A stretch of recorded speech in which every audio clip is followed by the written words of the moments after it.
everybody. Welcome into First Take. Max Kellerman, how are we doing? Hey, Molly. Stephen A. in NYC, good morning. What's up, y'all? How y'all doing? Good morning. Good. Good morning, Stephen A. Fantastic. You guys ready to get into it? Always. All right. I'm ready. All right. Let's go. Let's do it. So coming up, we'll debate if the Cowboys should trade Romo. We have a special premiere of a new DJ Steve Porter mashup. Please don't miss that. But up first, a very serious subject. Seattle area police released letters, emails, and a journal in which Giants kicker Josh Brown admitted to domestic violence. The documents were part of an investigation stemming from Brown's arrest in May of 2015 following an incident with his wife. Now, these are quotes by Josh Brown from released documents. I have physically, mentally, emotionally, and verbally been a repulsive man. I have abused my wife. I have controlled her by making her feel less human than me and manipulated her with money. I viewed myself as God, basically, and she was my slave. Here's Giants owner John Mara speaking on WFAN yesterday afternoon on this subject. And we were obviously disturbed by it, but based on what we knew, and particularly based on this young man's attempt to try to rehabilitate himself, which I still believe he is trying to do, and he's made a good faith effort to do that as far as I know. We were comfortable with the decision to continue to employ him. I can't answer right now what the future holds for him. I think we need to gather some more information and then try to make as intelligent a decision as we can. He's admitted to us that you know, he's abused his wife in the past, and you know, I think what's a little unclear is the extent of that. So Brown will not travel to London with the team for Sunday's game as originally reported against the Rams. The Giants said in a statement they will revisit the issue when they return. Earlier Thursday, the NFL said it would review the case and determine next steps in the context of the NFL personnel conduct policy. With that, Stephen A., what culpability do the Giants and the NFL have here? Extreme culpability. The only thing that we can say in favor of them is not as extreme as Josh Brown, because he's the ultimate villain in all of this. He's admitted to physically, mentally, emotionally abusing a woman that he took a vow to spend the rest of his life with. I mean, how much worse can it get than that? And clearly he was a repeat violator in that regard, which is why they ended up in the divorce. So there's nothing to debate there.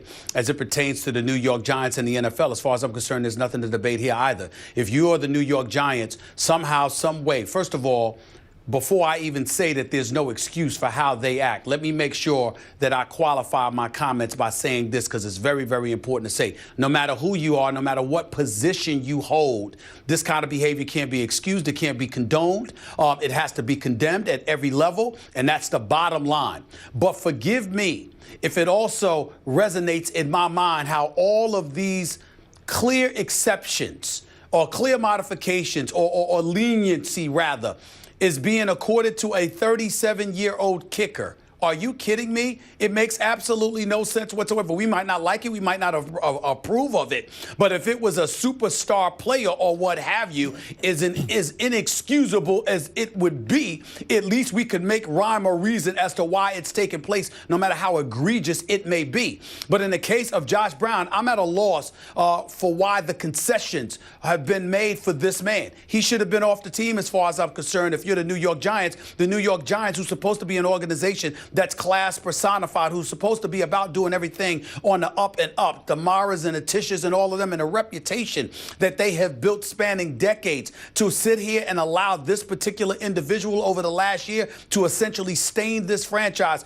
makes absolutely no sense whatsoever. They should be condemned themselves. They should be called to the carpet. I can't believe the man went on radio in New York City and actually acknowledged that he was aware of a past involving domestic violence with Josh Brown. Don't tell me you weren't aware of this stuff when, in fact, you've acknowledged that you were aware to some degree of it. So there was no reason for the man to be suspended for just one game. It should have been more severe. And on behalf of the NFL, how in God's name do you come off of Ray Rice? Do you come off of Greg Hardy? Go to Josh Brown and think that one game is going to suffice. And then to sit up there and to tell us that a multi-billion-dollar establishment, okay, generating in excess of $18 billion plus a year, #1 sport in America, with goobs and gobs of money, which means influence, can't get their hands on information, finding you. out exactly what this dude, Josh Brown, exactly has done. And then not only that, there's a divorce file, Max and Molly, that was out there. Josh Brown told us months ago he was getting divorced from his wife. He told the media that. So you could have looked up the divorce papers. And then I'm going to go here, Max. Listen, I don't know Josh Brown from a can of paint. Nobody's excusing Ray Rice. We damn sure ain't excusing Greg Hardy. These are two individuals who committed egregious acts and needed to pay for them. Ray Rice has shown an incredible level of contrition compared to Greg Hardy, which is why a lot of us promote the idea of him getting a second chance. But the acts were committed. They deserved to be punished. Everybody acknowledges that with the brothers. But this white dude, Josh Brown, who is a kicker on the New York Giants, who literally taken a journal highlighting his transgressions, his egregious acts.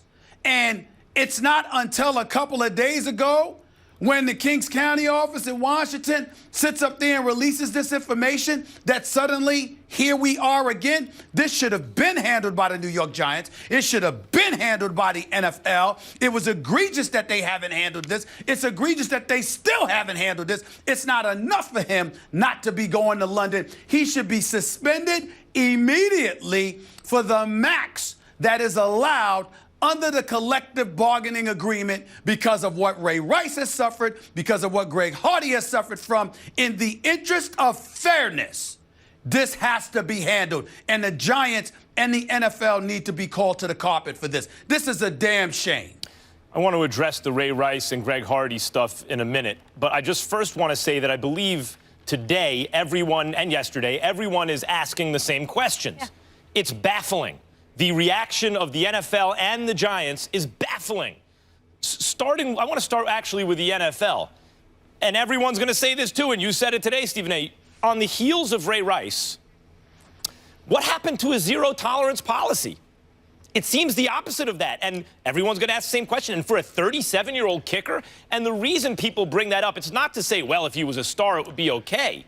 It's to say, to on the one hand, say you're focusing on this issue of domestic violence, which is, along with race and police brutality, particularly as it pertains to race, the two social issues of the day. It's one of the two major social issues of the day. And in the NFL, there was the issue of the anthem and the protests. But even simultaneous with that is the issue of domestic violence in the NFL, Greg Hardy and others. So it's baffling. People have, and I have questions about it. Why? It seems like such an easy thing to do. Zero tolerance, here's the suspension, as opposed to going light for this guy. And from the Giants' point of view, it's not their greatest, most shining moment. It also seems baffling. It's a 37-year-old kicker that is a proud family-owned organization. You never hear former players bad-mouthing them. They're considered to be run very well. I consider them to be a well-run organization that has higher principles even that they adhere to. Plexico Burress, they don't like what happens with him from a legal point of view. They will step in and say, no, he's not playing for us before even the league. You know, they do things in a way you would think they'd be the first ones to say, no, you can't do that. So I've been asking these questions. What happened to zero tolerance policy? And here's what I came up with. At first, and then I got past even this. At first I thought, well, maybe they saw the journals and the journal entries that Josh Brown made, and they read them as confessional, the way one would confess to a priest in private or to a shrink in therapy, and thought, well, look, here is a guy who is working on himself, who's owning up to his mistakes, and who's trying to be better.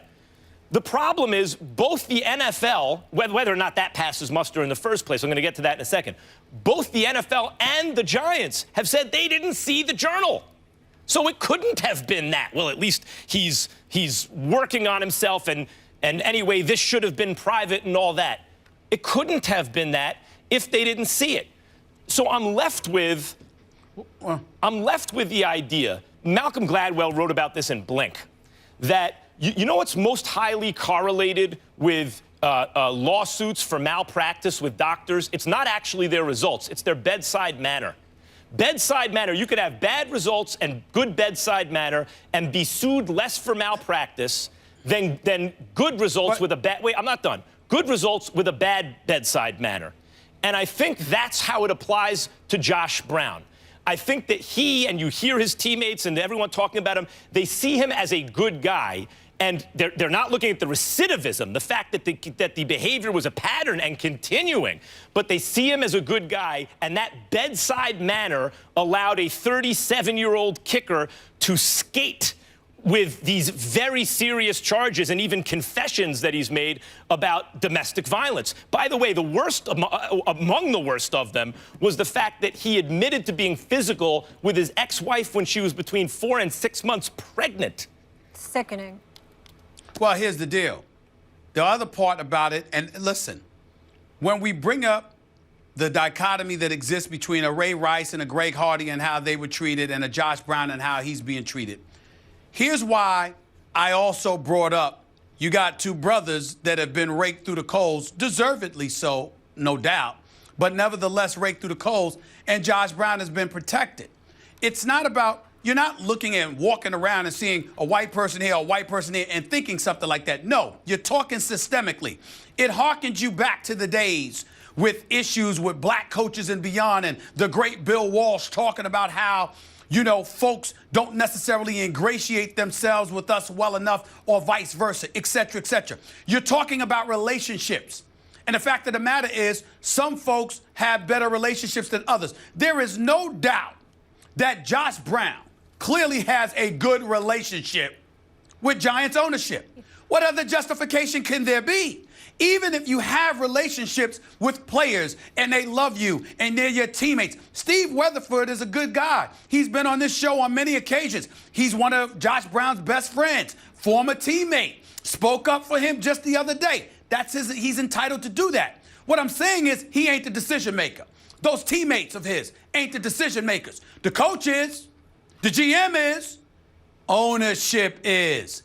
And don't tell me that Jerry Reese or Ben McAdoo went to ownership on behalf of Josh Brown and say, it's imperative that we keep this 37-year-old kicker. Oh, hell no. What I want to address in my opinion, Mara going on New York radio and speaking about this speaks to his direct involvement with Josh Brown from a relationship perspective. And when you have that going on, that's where the dichotomy exists. That's where the problem takes place, because every player ain't fortunate enough to have those relationships. So if relationships are going to dictate ramifications, then there's going to always be folks on the losing end, and fairness is never going to be a part of the equation. And that is clearly not the case with Josh Brown, who should have his behind suspended now. I said it months ago when this stuff was revealed. He should have been suspended, and one game certainly wasn't enough. It's ridiculous. I don't ever dismiss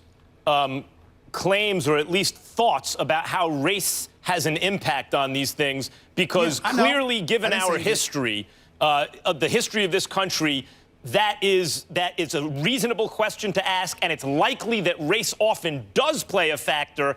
It's unknowable maybe how much of a factor. Certainly relationships play a factor, and maybe race plays into relationships. Although in Ray Rice's case, much like Josh Brown, who leads the prayer group and everything, Ray Rice was considered a good guy with good relationships. The difference in the Ray Rice case was video. The difference in the Greg Hardy case was lack of responsibility, the appearance that he wasn't taking responsibility for his behavior, owning up to it, and really looking to make changes, or even really acknowledging it. The Josh Brown, there's no video. There's a journal, but there's a difference. And there's a sense that he's owning his behavior, although I agree the behavior continues. So it doesn't really matter much what he says, it's what he does. Let me tell you why, even though Ray Rice had the video and Greg Hardy showed minimal, if any, contrition at all, why this is so important, Max, why it doesn't matter. You know why it doesn't matter? Because that's the backdrop. Now, if Josh Brown happened beforehand, that's fine. But the fact that Ray Rice happened, the fact that Greg Hardy happened, the fact that the NFL was raked through the coals and had